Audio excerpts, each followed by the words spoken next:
Welcome to morning మన్నా. నేటి వాక్య దర్శనం కొరకు దినవృత్తాంతాలు 1 గ్రంథం 16వ అధ్యాయం 35వ వచనం. దేవా మా రక్షక, మమ్మను రక్షించుము, మమ్మను చేర్చుకొనుము.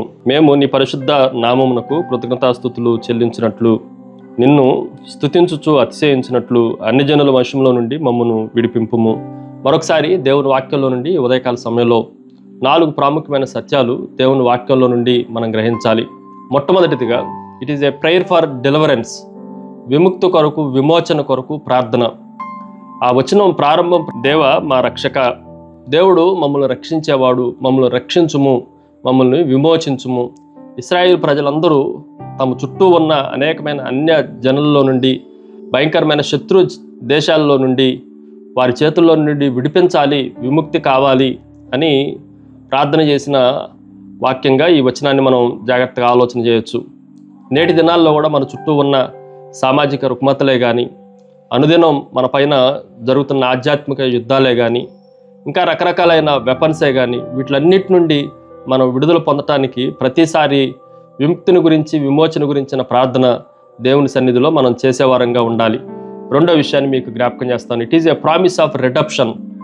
విముక్తిని గురించిన వాగ్దానాన్ని కూడా ఈ వచనంలో మనం జాగ్రత్తగా ఆలోచన చేయొచ్చు.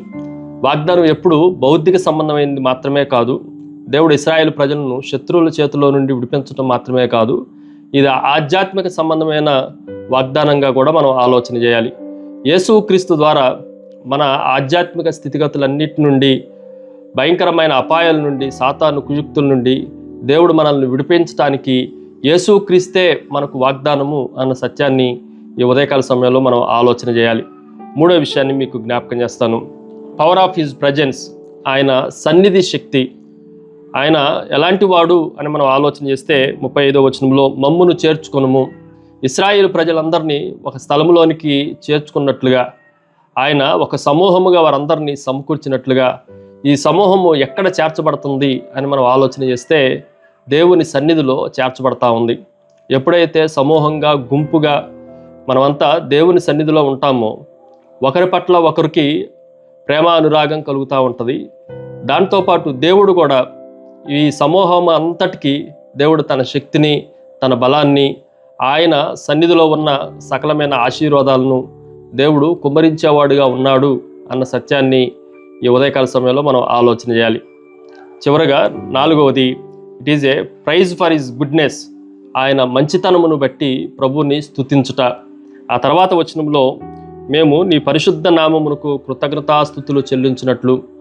ఇవన్నీ దేవుడు మనల్ని విమోచించటమును బట్టి, దేవుడు మనల్ని శత్రువుల నుండి, భయంకరమైన ఆధ్యాత్మిక అపాయాల నుండి ఆయన మనకు కలగజేసిన రక్షణను బట్టి, దేవుడు మనల్ని ఆయన సన్నిధిలో చేర్చుకున్న విధానమును బట్టి, మనకున్న అన్ని రకాలైన మేలులు, ఉపకారాలన్నిటిని బట్టి ఫైనల్గా, చివరిగా దేవునికి మనము కృతజ్ఞతను చెల్లించే వారంగా ఉండాలి. చాలా సందర్భాల్లో దేవుడు చేసిన మేలును బట్టి కృతజ్ఞత చెల్లించటం ఈ దినాల్లో కరువైపోతూ ఉంది. దేవుడు చేసిన ప్రతిదానికి కృతజ్ఞతలు చెల్లించే వారంగా, ప్రభువును స్తుతించే వారంగా మనం ఉండాలి. ఆ సత్యాన్ని మనం గ్రహించాలి. ప్రార్థన. సకల ఆశీర్వాదములకు కారణభూతులకు తండ్రి, మరొకసారి నీ నామాన్ని కనపరుస్తున్నాం ప్రభువా. మీరు మాకు ఇచ్చిన రక్షణను బట్టి, విమోచనను బట్టి, విముక్తిని బట్టి, మీరు మాకు అనుగ్రహించిన ఆశీర్వాదాలన్నింటిని బట్టి నీ కృతజ్ఞతాస్తుతులు చెల్లిస్తూ యేసు నామమున అడిగి వేడుకొంచున్నాం తండ్రి. ఆమెన్. God bless you.